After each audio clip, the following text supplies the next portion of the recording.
Shalom, selamat kita bertemu kembali dalam acara Bina Iman hari ini.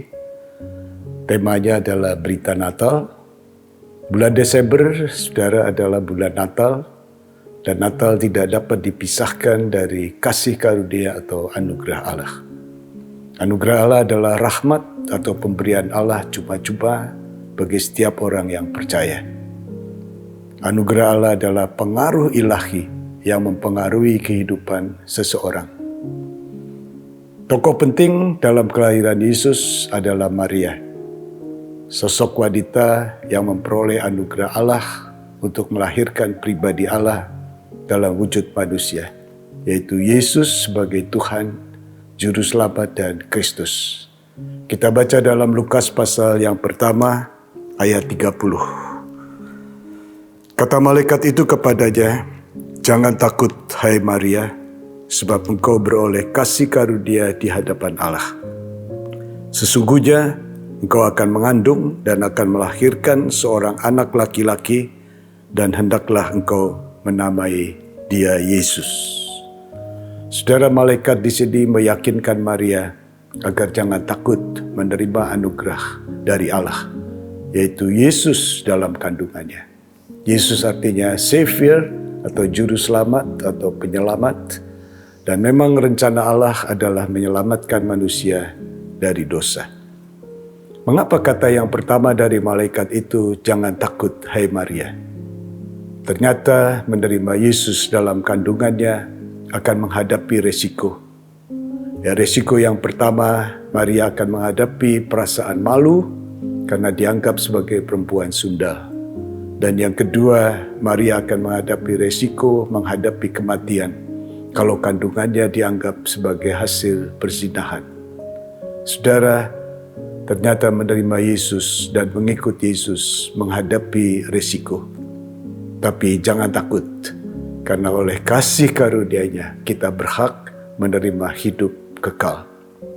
Dalam Titus pasal 3 ayat 7 mengatakan supaya kita sebagai orang yang dibenarkan oleh kasih karunia-Nya berhak menerima hidup yang kekal sesuai dengan pengharapan kita. Saudara, ada sebuah lagu digubah oleh seorang misionaris India, Sadhu Sundar Singh, dan diaransemen oleh komposer Amerika William Reynolds. Lagu ini mengatakan, "I have decided to follow Jesus. I have decided to follow Jesus. I have decided to follow Jesus, no turning back, no turning back." Artinya mengikut Yesus keputusanku, ku tak ingkar, ku tak ingkar. Saudara, lagu tersebut berasal dari India dan liriknya terinspirasi dari kata-kata terakhir seorang yang bernama Nokseng, seorang pria dari suku Garo, suku primitif di Assam, Meghalaya, Timur Laut India. Pada abad yang ke-18 lalu, saudara, meskipun ditentang keras, para misionaris membagikan Injil kepada suku Garo. Salah satu dari mereka membagikan Injil kepada Nokseng, istrinya dan 2 anaknya. Setelah itu mereka menerima Yesus Kristus sebagai Juru Selamat mereka. Akibatnya, saudara, banyak penduduk desa berpaling kepada Yesus. Mendengar ini, kepala desa marah dan mengumpulkan semua penduduk desa.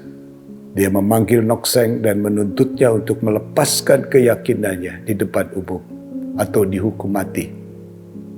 Kita melihat tersentuh oleh Roh Kudus, Nokseng menjawab, "Saya telah memutuskan untuk mengikuti Yesus, tidak ingkar, tidak ingkar." Kepala suku yang marah memerintahkan untuk membunuh kedua anaknya. Tombak menembus kedua anak laki-laki itu dan mereka mati seketika. Sekali lagi dia menuntut Nokseng untuk menyangkal imannya. Dia ingin menyelamatkan istrinya. Tapi Nokseng menjawab, "Meskipun tidak ada yang bergabung dengan saya tetap akan mengikuti Yesus. Tidak ingkar, tidak ingkar." Istri Nokseng juga tewas ditombak. Kepala suku kemudian meminta terakhir kalinya untuk menyangkal imannya, agar ia tetap hidup. Nokseng dengan senang hati mengucapkan kata-kata terakhir ini.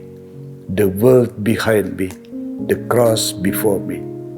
Artinya salib di depanku, dunia di belakangku. Tidak ingkar, tidak ingkar. Saudara, Nok-seng langsung ditombak seperti anggota keluarganya yang lain. Tetapi luar biasa, ini memicu sesuatu yang luar biasa di desa itu. Dimulai dengan kepala suku yang sangat terganggu oleh iman orang ini. Kepala suku ini nggak ngerti mengapa Nok-seng, istrinya dan 2 anaknya menyerahkan hidup mereka untuk seorang pria yang bernama Yesus, yang hidup sekitar 2000 tahun yang lalu di belahan dunia lain. Jadi dia pun ingin mengalami kekuatan luar biasa di balik iman keluarga itu. Saudara, Roh Kudus menyentuhnya dan kepala suku ini secara spontan mengaku, saya juga milik Yesus Kristus. Ketika penduduk desa yang berkumpul mendengar kepala suku mereka mengakui imannya kepada Yesus Kristus, seluruh desa menerima Yesus Kristus sebagai Tuhan dan Juru Selamat mereka. Saudara, kisah nyata di balik lagu Mengikut Yesus Keputusanku sangat luar biasa. Sungguh menakjubkan bagaimana seorang pria yang bernama Nok-seng yang tidak tahu apa-apa menjadi penginjil bagi bangsa-bangsa. Sekarang 90% suku Garu menjadi Kristen, menjadi pengikut Kristus. Kesetiaannya tercermin dalam setiap kata yang dia ucapkan saat menghadapi kematian. Dan itu mempengaruhi jutaan orang di seluruh dunia, mengarahkan hati kepada satu-satunya Juru Selamat, Yesus Kristus. Saudara, kisah ini menjadi satu bukti nyata apa yang dikatakan Rasul Paulus kepada sidang Filipi. Karena bagiku hidup adalah Kristus dan mati adalah keuntungan. Filipi pasal 1 ayat 21. Oleh sebab itu saudara, jangan takut menghadapi kematian. Karena bersama Yesus ada jaminan yang pasti, yaitu hidup kekal. Amin. Tuhan memberkati.